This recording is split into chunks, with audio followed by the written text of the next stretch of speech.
So, hello and welcome to the Talk Tonight podcast. Today we are joined with the Baltics. Lads, it's good to have you on. Hello. Hello. It's good to be here. Just thought I'd kick things off with talking about your debut single, Carbon Theme Park. Like many people, I sort of discovered you during lockdown. Did you think for a second that would blow as much as it has over the last few months? Definitely not. It was obviously with lockdown, you're sort of thinking, oh, well, is it going to be pushed enough because everyone's, not getting out and about? But thanks to the internet, we've had such an opportunity to spread it round. And since everyone's been in, it's like, and now everyone's back to school. You'd think if we released it now, everyone would be distracted with school and stuff. But they've had the time to go out and look for it and, have a look for it. And we're definitely, because it's got 45,000 plus streams now on Spotify. And what was it on, what streams was it on, probably a few months ago? Was it, around the 5,000 mark, around about 10,000? It blew up like in May. It was May where, it was like mid-May where it started it was picking up its speed. But, it's just started, obviously it's slowing down now, but that makes sense because it's been out longer. But it's still, we're astounded it's a debut single as well. We couldn't have expected that at all. I mean, so, obviously, I mentioned it in my blog post earlier this week about Carbon Theme Park. And obviously, what I've been wondering when I listen to the song, and this is a question I've been dying to ask you, is it a metaphor from, about the Northeast and about, the region that we're from, or is it? It is. It's definitely. It can definitely have this sort of tinge, on everything. I'm thinking, it's the person you're speaking about, the narrator speaking about, any sort of politician that could, relate to climate change isn't doing enough. But the fact that I mentioned, because I use the lyric, the Tyne's filled up with your fragrant disgrace. I mentioned the river there, the Tyne. So it's it definitely hits to home. So it's bringing that sense of locality into it as well. Yeah, so, obviously, obviously I'm from nearby Middlesbrough. User from Chesterley Street, Newcastle. And obviously, I look at the word carbon, and it's sort of what you see on our skyline, really, isn't it? That's what the Northeast is known as, being quite dark industrial and smoggy with the Well, I mean, from the dark and smog comes creative sounds, doesn't it? Really, because they've got you've got spilt milk, and obviously, Sort of sad to see though. If it's you go towards the North Sea, and you've just got all the shipyards and the factories and all these trade stuff. Yeah. Just upsetting, really. Well, obviously, Carbon Theme Park has sort of made your footprint on the indie music scene. Obviously, with that single, it's blown up. Obviously, rightfully it's blown up because obviously you got some guitars, you got some really good drums in that song, and obviously the lyrics. I think the lyrics obviously sort of it sort of meets that sort of indie criteria of sort of talking about your deprived area, and obviously it causes that sort of sense of romance with it. Obviously, I don't know. Obviously, it's not really a romantic place, is it, the Northeast? No, it's got a catchy chorus though. I get stuck in my own head, and I'm bloody sick of the song after. That's a good part of it. I think, your friends. Well, my friends in particular, they're all "Oh, where's your mates?" in the Carbon Theme Park. It's all it is catchy, and that's what's good about it. Yeah, it's funny though, because at the start when people are sort of singing it, you think, they're doing it ironically, or they're taking the piss, but no, people actually genuinely enjoy it, and that's the biggest shock for me personally. Yeah. It's like you said, it's a great debut for you. It's thank you very much. I think it sort of gave people an idea who are the Baltics, and obviously you've sort of built that cult following around the Northeast, I imagine, with regular fans, etc., who probably go to every gig that you go to. So I mean, that's sort of summit, really. Exactly, yeah. It's great. And obviously, obviously, come from the Northeast, we lag behind places like Manchester and Sheffield, and obviously, when people think of Newcastle, they only think of Sting. They don't really think of the emerging bands. Definitely. But then obviously, sorry, go on. I was just going to say Manchester. You're right about Manchester. Obviously, that is undoubtedly the biggest area for music in this country, and then. Band, you might have a bit more of a chance if you're from Manchester, because people might look at it it's a Manchester band, It's but if you say, it's a Newcastle band, people aren't going to be jumping on the bandwagon so much because it's not as attractive because of its past. Like you see, it's really, really sting. And now we've got Sam Fender coming up, but that is just an example of one lucky artist. Yeah, I think what, like, obviously I've got mates who from Middlesbrough, and obviously we love Sam Fender because I think it's more the fact that he's from our region, not our area specifically, but I think it's that sort of extra that he's from our region that we're sort of like, oh yeah, he's a northeastern lad. Let's go back and, you know, let's let him take on the music, let him take on the bands from Manchester, from London, let him have like this like sort of one-on-one like fist fight representing the northeast, and now you've got Hughes and Spilt Milk sort of coming in behind, and it's sort of like having this, like, we started off with just Sam Fender, it's sort of like grown and grown, and I think obviously that in probably next year, obviously the northeast will be, you know, your music will be distributed throughout the country. That's what I think. Fingers crossed. Fingers crossed. Hopefully. Fingers crossed. I think with like Sam Fender again, people who even like, I know me and Adam don't necessarily like enjoy his music as much as some people, but we still love him as a person because of his background and like.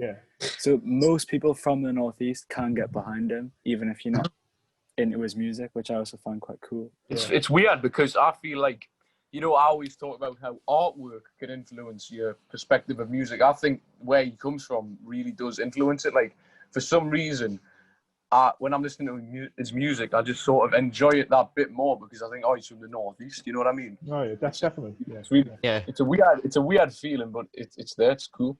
Well, it's like when you're singing about these certain things, it's just like, you know, it's about your local area and your own circumstances, so you take a lot of pride in it. Well, I mean, you've had some coverage in the local music press, Any Volume. Obviously, it's a big thing in the northeast. Obviously, if you're not from the northeast, and I'm talking to our listeners here, it is, if you're a small band and you end up getting a review in Any Volume, you sort of feel like you are sort of making it, because that is, you know, the sort of backbone of the northeast culture. How did it feel anyway when you like sort of saw that review? Because I know that I saw your story. It was like 4 out of 5. Very professional. It just made you think, like, we've hit this next level. You know what I mean? Like, if you see your song being reviewed, it's you sort of think it's more professional. You know what I mean? Yeah. Even just having the song reviewed is like an honour. Never mind actually getting 4 out of 5 stars. Yeah. On a bloody professional. Never mind the 4 out of 5 stars. You used our name on the contents page for that entire page. That was a big bit of pride for me. That was obviously when you see the Baltics, and just I saw the PDF and I was like, oh, go on, they're doing it. So obviously, mint. Is on another subject. It's probably the most inevitable subject that I want to talk about. Is lockdown. Obviously, like we talked about earlier on. How's it been for you as a band? Because obviously I know that you was at rehearsal earlier on, and like obviously you know, I think you're working on a new release. So how's it been? Like how is it being a band in lockdown? Difficult. It's come with pros and cons. Obviously we couldn't see each other for like 12 weeks, and it was really difficult to like keep that tightness and keep up to date with like moving forward. But I had so much like personal time to develop my guitar playing, and like I felt like I've really improved I've just gotten so much better because I had hours and hours every single day to just put the work in, and I felt like that's made me even better, even though I had so much time to like, I could have slipped or I could have gotten better, and I made sure I got better. So I don't know how to really word it, but because obviously like loads of people in lockdown like are sort of had that urge to be creative, more better than they were like pre-lockdown. Like obviously with the gig scene, with like you was doing gigs and all that, like do you have any gigs in mind, any ideal gigs or any ideal tours you want to do when we do come out of lockdown and everyone's allowed to put gigs back on, etc.? I will take anything and everything really. Just want to get back out there. Yeah, it's literally just taking every single gig you can get. Because obviously the Latham's, they were advertising, and obviously, you know, I tag you in that.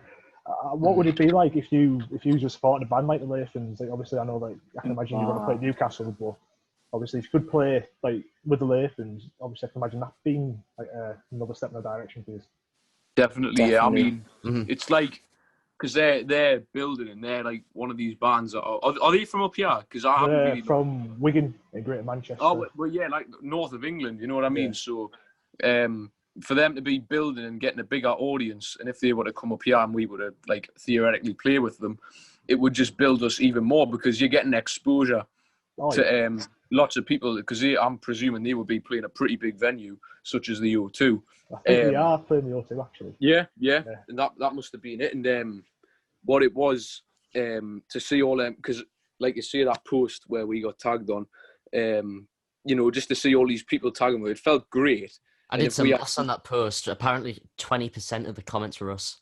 Oh, 20% was mad, insane. Well, obviously, just to see them people just all having faith and almost to do it, and you'd know, like, if you had that many people rooting for you and putting that in the comments, you'd think, oh yeah, we've got to deliver. Like, if you're supporting a band like them, you've got to take that opportunity to really show off what you can do. Well, it's you've just got to northern exposure, isn't it? Yeah. Well, it's northern exposure. Someone's barking mad. Sorry, my dogs. That's all right. That's what they should have put down as your review, and it's barking. It has you barking mad. Yeah. As well, added to that Latham's thing, I've seen so many of my favourite bands play in that arena. Well, not arena, like venue. So me playing that stage would just be like. I mean, I've seen Matt DeMarco play there, and that was a gig and a half. Like, it was good, but just his guy. I don't know if he's familiar with Matt DeMarco. I love him. He's great. Very good. If you listen to him, you sort of like know his character, and his character live is sort of what his songs sound like. Really, I think. Yeah, there's not really anyone else like him, is there? No, I think he came out with a bottle of wine, and everyone was just smoking in the venue. It was like a fucking I've got to edit that out. Unfortunately, it was profanity. But no, it was like those old social clubs that your granddad used to go to or something. It was like that in the Village. Yeah. When I look at Matt DeMarco, I kind of think he looks really like, he's down to earth. He's like got this sort of like country feel to him. Even though he doesn't make country music, like he's like an everyday person. You know what I mean? Oh yeah. Well, I mean, like he loves his. I know that he loves his cigarettes because he's got like a gap between his teeth. And when I seen that, he would like put it in between. So yeah. What else have I got on my agenda? I thought I'd do. Jesus Christ, I sound like one of those bloody politicians. What I want to talk about as well is Dan McKenna. He's got his new album out, Zeros. Saw that was in your story there the other day. Guy, right into that. What do you think of this? Amazing. I haven't listened to loads of it, but Guy, go on. You know quite a bit. I just really like how he's gone from being that generic sound that, like, obviously it was quite pioneering back then, but that sound's become quite generic, like in the indie scene. But he's gone quite experimental, which I really like. Like if you listen to the start of Rapture, it's just a new take on it. It feels fresh, and I really enjoy it. Because the original sound's been done so many times before, but he's done it in his new original way, and you can still tell it's him. He's still got his like fundamental roots. You know, it's Declan McKenna when you listen to it. He's matured from that sort of matured, bouncy and like more experimental, more original. So it's just him finding himself even more. So I've really enjoyed it. Yeah. What's really good about that album, I would say, is when I think of Declan McKenna, you think of him as a very he speaks about a lot of important issues, like political issues. Like Brazil is just about like business and how FIFA or just corrupt, like separate. It's about globalization, isn't it? And all that. It's all about like how it impacts people's lives. Yeah, and all of his like earlier songs are like a lot about how young people are growing up in a world like this. And I think what I really found interesting about this new album, Zeros, is before he released it, the Key to Life on Earth, that single he had out. It's a very good song, and that discusses the topics that you think of Declan McKenna as, and you think it's classic Declan McKenna. But once you get into the album, I've read reviews on it.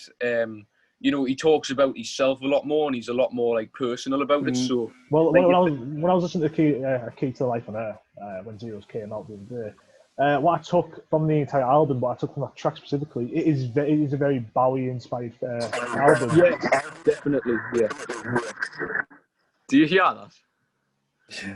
It's really loud noise, but definitely Bowie-inspired. Yeah, like obviously Key to Life on Earth, it sort of like sounds like Ashes to Ashes. And, Like the way he dresses and stuff, it's quite Bowie with the makeup and stuff. It's And obviously, the like, new mullet is mullet. no, I'm big fan of his Very bullets, Bowie. But like obviously, like you said about most of his songs are politically influenced. Obviously, talks about important issues. I think, like obviously, I'm a politics student at A level, so when I look at that, it makes me think that he makes politics attractive.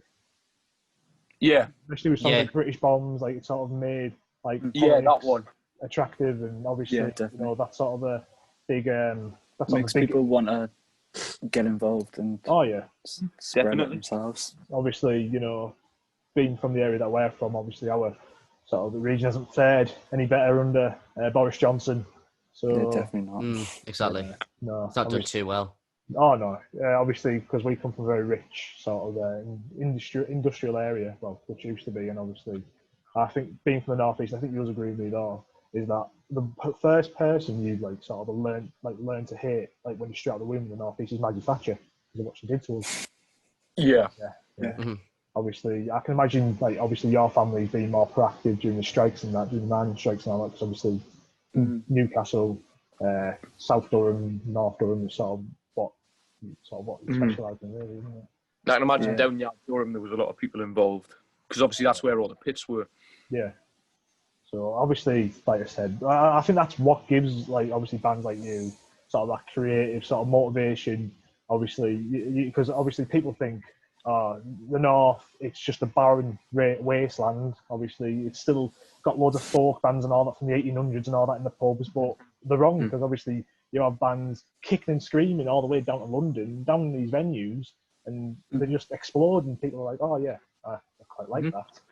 And obviously that's probably what you hope to get out of being a band, like obviously, being in, because obviously I know that Fred Perry, they do gigs, and obviously I think sort of like they do like the Fred Perry subculture, so obviously hopefully sorry about that, just earphones yanked out.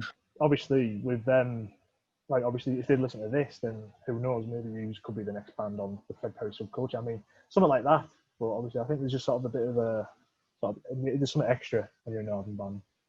Yeah. I think society as a whole's missing a band. Like there's not been a huge artist come around since Kasabian and the Arctic Monkeys, and you don't have anyone speaking for the working class anymore. So you need someone to fill that void. Well, I mean, Alex Turner, in the recent Arctic Monkeys album, I think he sort of went from being like this sort of working class lad from Sheffield, sort of adolescent lad with like a very sort of, he's went from having a very sort of angry voice to sort of become more relaxed. If you listen, obviously, I can imagine you've listened to the album, and obviously it's sort of very, that's a different style. You wouldn't think it's Arctic Monkeys, it's more suited to be a solo album than a band album. So yeah. You can, when you listen to the Arctic Monkeys albums from like the first one to the last one, you can see a clear evolution of the sound. Because when they worked on Humbug, they worked with Creedence of the Stone Age on that, and the sound just completely changed. Probably for the better, I think, personally. Yeah. I really like Queens of the Stone Age. Yeah, well, they're headliner league, aren't they? Yeah. Well, another subject I want to bring you on, obviously, about society and music. Leeds Festival, the headline wasn't really a good, decent amount of females that headlined that festival. Obviously, I don't know what you think about that. I don't know what I think about myself, because it obviously brings the argument of merit or ticking boxes, and I think there are some good female artists out there. You've got Wolf Alice. They deserve to be a headliner band. And would you just like sort of say that Leeds and Reading have got it wrong this time round? I think it depends. Definitely depends on the motive. Yeah, I mean, obviously, it's suited to certain people. Like, I don't know. It's like people like what they want. Personally, I don't care if it's male or female. Yeah, that doesn't really matter, because music is music. Yeah. But you're right about the fact that, when you look at the headlines, there's no sort of female acts there.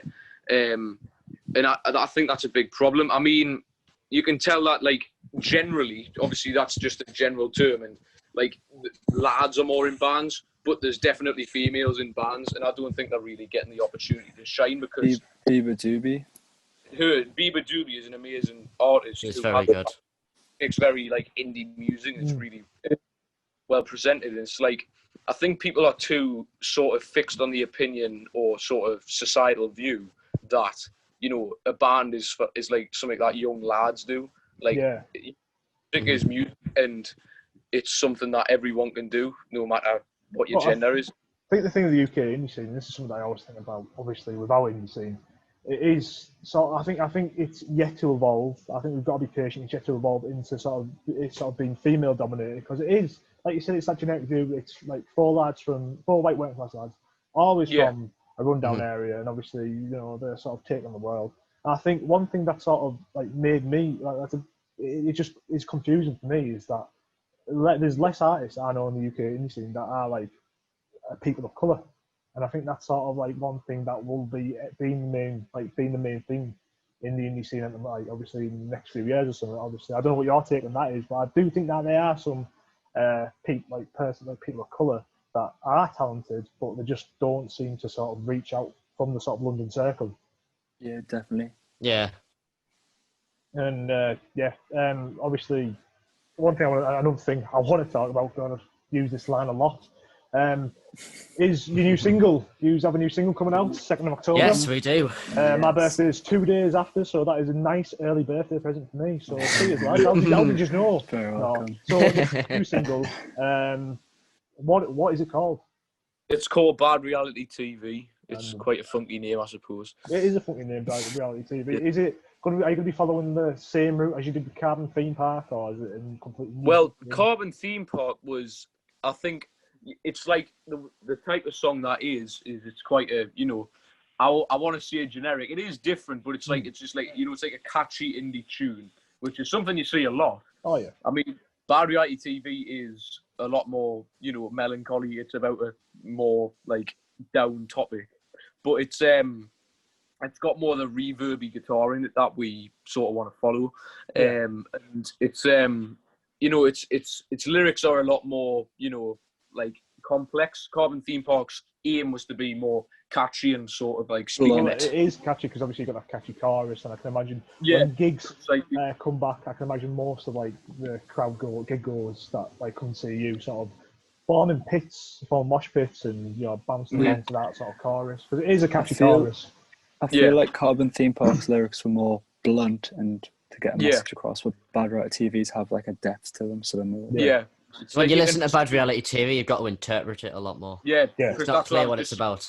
You've got to perceive them in the way you perceive them.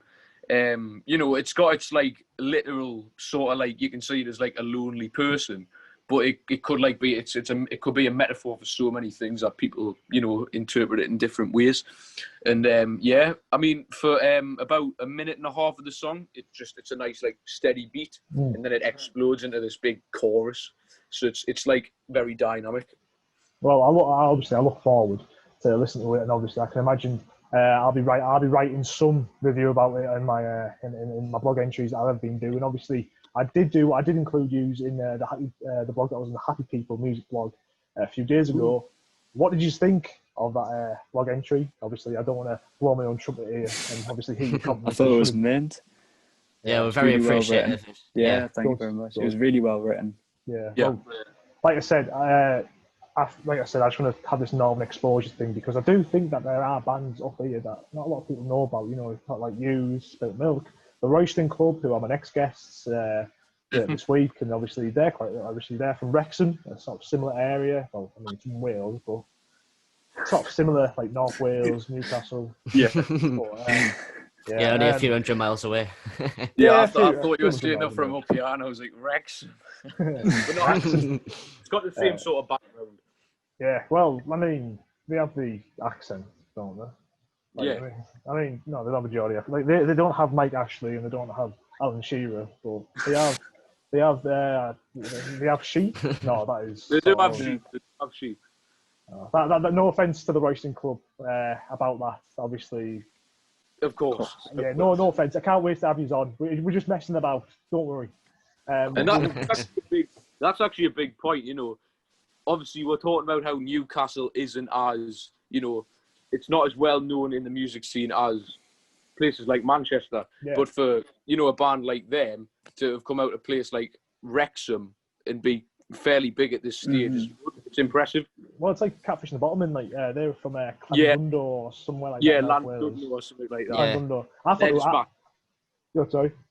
and they're just massive now. Oh yeah, definitely. Like, I thought they were. I thought they were from Manchester because they do have that sort of Manchester feel. Because every Manchester indie kid is like, oh, Catfish in the Bottom and Catfish in the Bottom, and there's technically pally with them. But I think Catfish in the Bottom, and I think them headlining Leeds is sort of the right move. I've seen them at the O2. Not the O2. I've seen them at the Utility. I've seen them at the big weekend. I was there. It was quite a good gig. I thought Cocoon was the best moment of it, obviously. But I'm thinking, the last song. Yeah, the sing along with it, the angle. Mm. But another thing I want to talk about as well is the bev review that you have on your Instagram. Oh, yes. From every one of yous. I don't know, is Adam there? I am here, yep. Right. He's there. Hey. He's there. Get in. From every one of yous, I would like to hear your top 5 bevs. It can be alcoholic, it can be non-alcoholic, it can be a bit of both.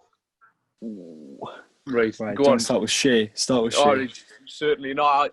The thing is, I always freeze when people ask us what my top 5 whatevers are, because it'll be like if someone's going to the shop, oh, do you want us to get you a packet of sweets? You'll spend 10 minutes deciding. It's like this. I can't read this site. I'm going to try and think about it now. So, well, I did that. I did that at the shop anyway. I'll be going to the shop and you just can't decide. Yeah, it's just you have so much choice. Exactly, man. And, exactly. You sort of got to have this sort of little competitive, this little competition in your head, and then you still have no decision after that either. So, yeah. I mean, Right, I'm going to kick it off at number 5 with the humble Pepsi Max. humble Pepsi Max. It's just a universal drink that you can enjoy. Got no sugar in it, so it's good for you. Well, it's not good for you, but it's better for you. Number 4, I'm going to go with Ribena, Oh, Ribena. It's a good summer drink. Can't go wrong with Ribena. Adam loves Ribena as well, but Ribena in the bottle. I'm not a huge fan of the dilute. That's a very Geordie word. Dilute. I just like if you can get it at the shop in the bottle. It just tastes really good. Yeah, oh my God, sure. Bev, man. Number 3, I think I'm going to see a Vimto. Vimto. There's a theme here, isn't there? Because you've got Ribena and Vimto. Then his next one will be Robinson's. Oh, no, I'm all about man. But no. Vimto is really good. That's all I've got to say about Vimto. It's just like Ribena on the next level for some reason. Just nice. Controversial. That's very controversial. They've got the top 2 now. Top 2. Here we are. Number 2, I think I'm going to say... no, I feel boring because I'm not putting any alcoholic beverages in. I'm not going to leave that out. Put some beverages in it. Number 2, oh man, I can't pick. Oh man, mango juice. I'll go with that. That's fun. Honestly, you can't go wrong with mango juice. You can't go wrong with it. Very good, fruity. It's amazing. And then number 1, I'm going to go with coffee. Yes. Coffee, milk. It's amazing. Yeah, that's my top 5. What were the other 3? Let's see yours. See if it is. Cheers. So, this is difficult. Right. Number 5, coffee. For sure. But I always have my coffee, 2 sugars, 1.5, and lots of milk. Number 4, Pepsi Max Cherry. See, he knows a cherry. Not just Pepsi Max. He's a bit more cherry. The cherry's much nicer. Honestly, you can't go wrong with a can of Pepsi Cherry Max and some cheesy chips. Nah. That is a... Cheesy chips. Cheesy chips. Cheesy chips are gorgeous. Absolutely. Are you from Sunderland? Yes. No, from Middlesbrough. We have the Palmo, so we have the. Oh, the Palmo. Yeah. We have the Palmo. Palmos. Right, number 3, I have to go dilute lemon juice. I proper love that. It's a bit weird though. Yeah. It's a bit weird. Yeah, it's like yeah. Lemon juice is not really my taste. Not diluted one. Probably straight sort of fizzy lemon juice. Oh yeah, it's like the cordial. You get these bottles of it. It's like the cordial. It's pretty nice. Yeah. Number 2, gotta love brown ale. That is. He knows the score. Yeah. He knows the score. That's number 2. Did you nah? You have that label, don't you? I yeah. The other night, about a man about a dog or something. Yeah, I want to see a man about a dog. Yeah. Number 1, I have to say my own tap water, because whenever I go to a mate's house and I drink their tap water, it's never as good as mine. So when I get home and drink my own tap water, I know I'm home. So that's always going to be the number 1 spot for me. And after a run, when you drink this massive bottle of tap water, it's just the best Oh. feeling. So Yeah, it is the best feeling. it takes number one spot for us. Number one, tap water. Number one. How about you, shit is Josh? coffee. Josh, I'm going to be quite controversial here, kicking Go it on, off. go on. Number 5, Coke Zero. Not Pepsi Max, Coke Zero. Coke Zero's Oh, right. no. The vanilla, Love it. the vanilla flavour of Coke Zero. Oh, definitely. Definitely. Any variant of stuff, Coke that. Zero. Oh, Any yeah. variant. Oh, yeah. Kicks Pepsi Max out the water Oh, yeah. by a mile. No. Right, what are we doing with number 4 then? Caribbean Crush. Ooh, Caribbean Lucozade. Oh, the Lucas. Yeah, the Lucozade. Absolutely. In the summer when you're like playing footy with your mates and that, and obviously Oh, a bottle of Oh, yeah. your bottle of Caribbean Crush is the best thing ever. It's the best thing on the planet. definitely. Like that Yeah. moment. You have it now, it's just nostalgia Yeah. in a bottle. Yeah, for sure. For I sure. always wonder what did they do to the other Lucozade flavours like Melonade? I don't know if you like remember that, the green Lucozade. Oh, Oh, yes. there was the Brazil one, wasn't there? The Brazil one's still out. But Is it? Yeah, it is. The Brazilian Morrison's do loads of them. So, Josh, get yourself down to Morrison's and get yourself sell them out with all the Caribbean Crush. Supply and demand, they'll have to get more. Yeah, Yeah, definitely. What are we on now? Number 3. Number 3. What are we doing number 3? We're going to go for orange and lemonade. That's good. Yeah. That's good. That's good. Nice, refreshing. Extreme- Sun. Yeah, extremely refreshing. Can't beat Surprised it. you haven't hit the alcohol yet, Josh. Oh, just yeah. wait. I've got two slots left Yeah. yet. Oh, here we are. Here we are. He's Josh's beverages. Oh, yes. Number 2, I'll go for a Peroni. Just a nice classic beer. Can't go wrong. No. Expensive mine, but Oh, yeah. But no, it's worth it. Like on tap, but yeah, it's worth Yeah. it. Number 1 isn't going to be alcoholic, actually. Just a Oh. nice glass of apple juice. Yeah, you That's can't good. go. To be fair though, with apple juice, I've got straight. I love it straight from the carton. So Yeah. Oh, Definitely, definitely. apple juice is an elite drink. Adam, come on, your top 5 Right, bets. I'm excited for Adams. Okay. Come on. Number 5 is going to be Magnus. Yes. I'm not really much of a Magnus fan of cider, so that's controversial with me. Adam loves Number it. 4, Oasis. Which flavour though? I don't know. They're both good. Both Yeah, good. there's two main ones, isn't there? I'm gonna The summer yeah, one's the me too. best, though. interpret Adam's top 4 spot as summer fruits. Definitely. Yeah. That is the best one. The summer for fruits sure. one's the best one. Oh, I like the orange and lemon one. That's a controversial, that Ah, Josh. yeah. No, he has know, got I know. All It's of nice. this is nice, yeah. Definitely. Number 3, Lucozade Sport. Mm. Obviously. That- Used to get that Oh, that's every stupid. lunchtime at school. Yeah, Oh, when Everyone's people fine. word it, yeah. Yeah. Oh, It's great, it's the yeah. worst. like all over your face, man. It's horrible. You're sticky for the rest of the day. Oh yeah. Get your hair in that and just stick. Yeah. It's horrible. But it tastes good. Yeah, it does. It does. Number 2 is obviously Ribena, but yeah, because you can't beat Ribena. Yeah. And number 1 is tea, because tea Yeah. is Oh. just Get it. amazing. Adam is a massive tea But drinker. the main Adam- question is, Adam, what do you dunk in your thing? Like biscuits? I don't dunk biscuits in my tea. I dunk chocolate in. Yeah, no, but each to their own. But that is nice. Like the digestion, probably the close to the big chocolate. So. No, wait, do you mean like a bar of dairy milk? You just No, dip you it in your snap a tea? bar off and you dip it in and then just eat it like just before it snaps off. Have you ever? Are you okay? Just go like melts a little. Like yeah. No, you melt it a little bit. It melts like a little bit and it feels nice, like when you eat Yeah, it. yeah, I'm, yeah. I'm, That's what I mean. gonna try that. After this, I'm gonna go to That Tesco and sounds get like myself a something big to bar of try. chocolate and dip it. You should do. Well, tea and toast, like, because I know that people, like, I know people that they'll butter the toast, they'll cut it, and they'll just dunk it in tea, and that to me, it just doesn't seem right. That's Can't do it. That's awful. not right. That's awful. You'll end up with like loads of floaters in your tea from the Oh, crust. yeah. Oh, Like the you know, crumbs. just crumbs at the bottom. Oh, That's mad. Can't. Nah, it's Mate. made me sick. But yeah, And that toast is meant to be salty. oh, not- Oh god. well, the thing with the toast is the butter that I love about it, Yeah. because obviously when you've got a nice pack of layer pack and you just like sort of spread it all over the butter, you melt it, and that's probably the best type of toast there is. Definitely. I have unsalted butter. I'm not a fan of salt. I wonder what our listeners would make of those top 5 lists. Like, I wonder what their top 5 lists are. Oh, so, yeah. yeah, those who are listening, if you make sure to send me your top 5 drinks that you like, and see how it competes with the lads. Probably. Yeah. I mean, let's see if we can get some controversial ones. Probably Dr Pepper over Coke Zero. But yeah, That's a good one, actually. Dr. Pepper's quite nice. I mean- don't like. Go on. I never used to be a fan. It's got a nice like sort of distinguished Bite. taste that it has. Yeah. It's Yeah. like more. Yeah, I love it. But anyway, so the Baltics have got a new they've got a new single out at 2nd of October. Make sure to give that a listen. It'll be on all streaming platforms. It'll be on Spotify. Please pre-save it. Yeah, Yeah. pre-save it. Pre-save it. The Instagram, I'll make sure it's mentioned in the in the description of the audio version or the video version. Any last words for our listeners, boys? Thank you for having us on, Jack. Yeah, thank you. Thank you very much. It's been great having you on, and Fun.